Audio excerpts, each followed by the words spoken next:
2025 has been dominated by pain and suffering in Gaza. Months after a so-called truce came into effect, life in the enclave remains fragile and unsettled. While the agreement has reduced the scale of death, it has failed to bring lasting stability to a population already exhausted by war. Across Gaza, families live in worn-out tents amid the rubble of their homes, struggling for basic needs as Israel prevents it from entering. Over 1.5 million Palestinians are homeless. As a Palestinian citizen from Gaza, the ceasefire has had a positive impact in stopping the bloodshed we have suffered and easing the severe famine that spread across the Strip. However, it has not moved in the right direction and has failed to bring real relief to people's lives.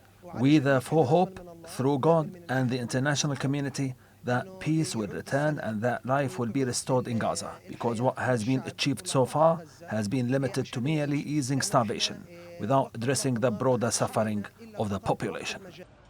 According to UN statistics, some 90% of homes in Gaza have been destroyed or severely damaged. I have been displaced more than once, and we have endured extreme hardship due to hunger and repeated displacement. This tragedy is not mine alone. It affects the entire Palestinian people. Everyone has been displaced, and everyone has suffered. We are exhausted from moving back and forth with no safe space to take shelter. Despite the illusion of a cessation of hostilities, desperate Palestinians still run the risk of being killed at any moment.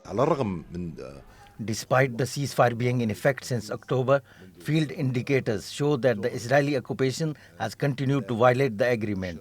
These violations include direct gunfire targeting civilians and ongoing restrictions on the entry of humanitarian aid.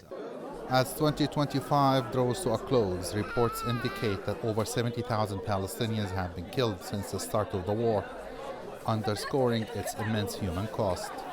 The number may be substantially higher, according to research. For Palestinians, the greatest fear is that the world will mistake a ceasefire for peace while they remain trapped between displacement and deprivation, and their hopes for a better future remain out of reach. Ashraf Shannon, TRT World, Gaza.